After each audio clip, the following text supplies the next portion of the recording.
sure you check out our new sponsor, The Health Blaze. All the information is in the description. Use the promo code above. Goodfella One Boxing at 18% off of all their natural products from deodorant, pomade, toothpaste, and much, much more. And they have additional discounts on their website as well. That's thehealthblaze.com. Starting December 20th. That promo code is good for 18% off. We go. All right, back with another NBA video. Goodfella Sports TV. Make sure you hit that subscribe button, bell icon button. It's your boy CJ Goodfella, man. And Kawhi Leonard, in my opinion, is the greatest Raptor of all time.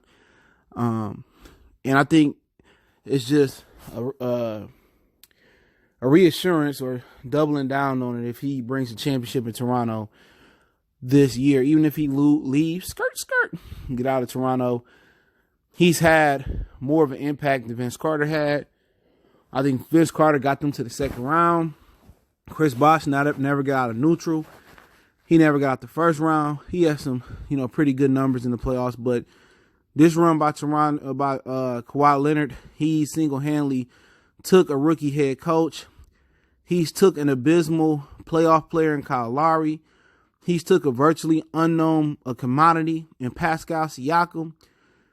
He's took Marc Gasol, who's a shell of himself. I don't care about how much experience he got.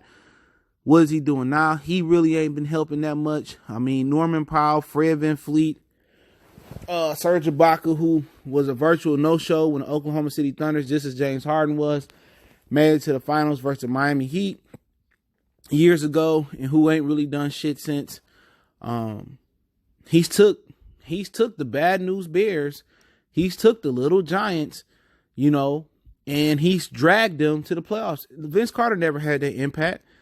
Yeah, Vince Carter could dunk. He could score. He had some great, phenomenal fucking numbers in the regular season. Slam dunk champion. Chris Bosh was on the cusp of being a dominant NBA player, especially big fella. He used to give Dwight Howard buckets until he turned his life over to LeBronism and killed his career. And he traded his real talk. They'd make him a Hall of Famer just off winning and his numbers in Toronto. But he was on par.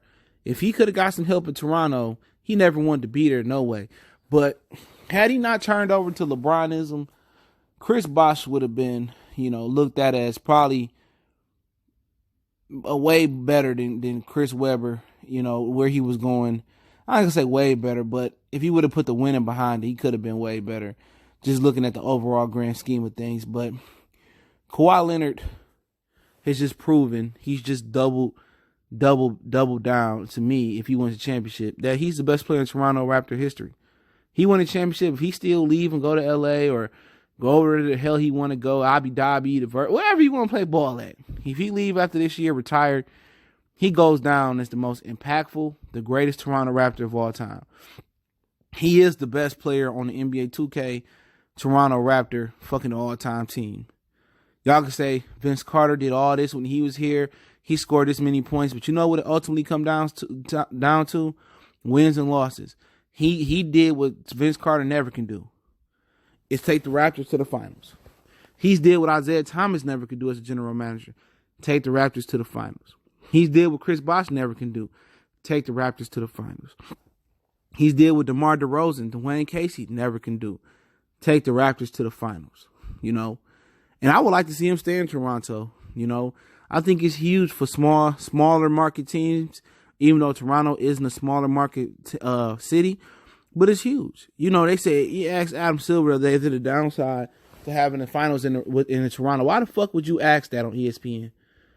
If it's a downside to having any of the small market teams in the final, get rid of them. If you only want to see the Lakers, the teams in LA and California, New York, and the teams that, the prominent teams you want to see in the finals, get rid of the rest of the teams then. Golly. If Indiana's never going to have a chance to win a championship, get rid of them. If you're going to blackball or you're going to have to put them 10 fucking feet behind the rest of the NBA, Minnesota never going to have a chance. You don't want Milwaukee to get another one. You don't want who else may be out there, Orlando, Detroit, Cleveland. If you don't want those teams, Oklahoma City, New Orleans, if you don't want those teams to win a championship, and you're making it so tough for mid and small market teams to win, even Chicago only won shit outside of Jordan, get rid of them. Make it a 10-team league. The Atlanta Hawks, don't be stressed. Don't ask these fans to be patrons in the NBA, but they ain't got no chance at winning. Okay? The NBA should, try to create parity. I know a redraft ain't coming, but they should try to create some type of fucking parity. They should give the smaller mid-market teams 20 to 30% more cap space. But hey, it is what it is, man. In my opinion, Kawhi is by far the best Toronto Raptor of all time. Hopefully this sparks a good debate in the comment section around the YouTube and social media community. I appreciate everybody for showing love. I appreciate everybody for just, tuning in to the videos, man. Check out our NBA 101 and NBA Talk playlist. I got to do a live NBA stream coming up, man. NBA Finals tonight. Interested to see. I thought Toronto was going to take game 1, but I'm scared of everybody picking them. So I think the Warriors might slide in there if any of the betting people out there. But don't forget, we on Facebook, Instagram, Twitter. You reach out to the email. You have business questions, inquiry, sponsorship, video requests. Don't forget to check out our sponsor, thehellblaze.com. Promo code Goodfellow1 buy 18% and all that of their 100% all natural products. Link is in the description. Appreciate the love, support. Share the videos. Goodfellow Sports TV. We go.